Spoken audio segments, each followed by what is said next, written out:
how do Filipinos learn English? So did you know that the Philippines actually has two official languages? One is Filipino and the second is English. The government declares these are both the official language of the Philippines. I didn't really realize this until 2009 when I went to the Philippines the first time, which is really the only time I've ever been there. And I was shocked to see like street signs are in English here. Billboards are in English. I started taking pictures of like do not block intersection sign in English, or like building permits posted on the sides of buildings where they're building something downtown Manila, and the whole thing's written in English, or like stamped in the concrete on the sidewalk is Makati City traffic. It was all really surprising to me. I didn't realize like how ingrained English is. So I started learning about how people learn English there, and they start learning when they're in like preschool.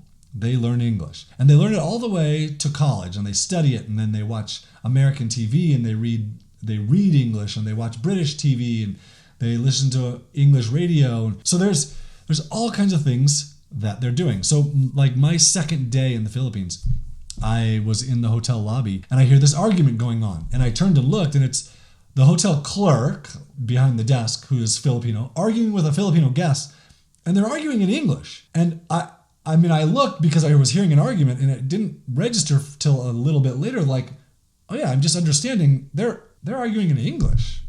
That seemed weird to me.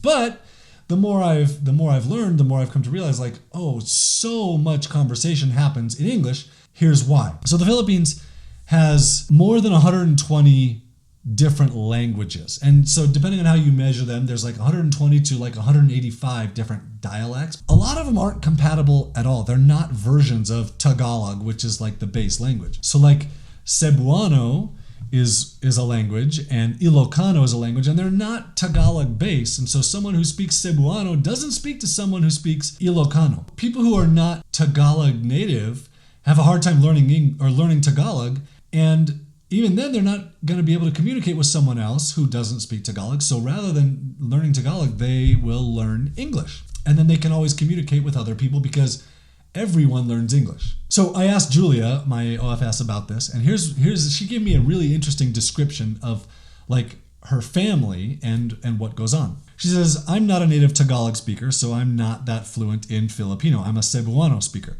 My husband, Jam, is a native Tagalog speaker and is fluent in Filipino. Jam's parents are native Ilocano speakers who are also fluent in Filipino because they live amongst native Tagalog speakers.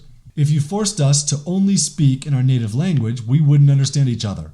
I don't understand Ilocano. My in-laws don't understand Cebuano. So when we get together, we use Filipino and English to understand each other. But I lean more towards English because my Tagalog isn't that good. So I didn't really realize like, oh yeah, you have to communicate with other people there's not a unified everybody speaks this language in the Philippines because you have 7,000 islands, and on different islands they speak different dialects, and the dialects don't necessarily understand each other, and so they use English to communicate. So people often ask me like, can I find someone with really good English in the Philippines? Yes, you can.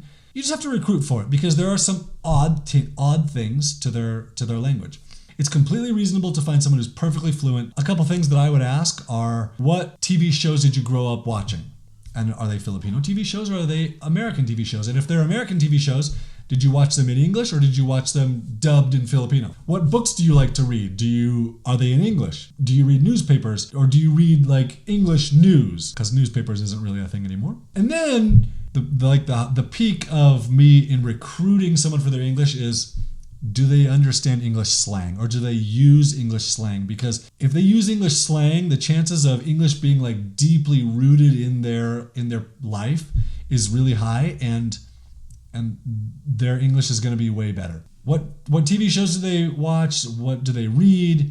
And slang are really good ways to determine if someone's English is perfect or flawless.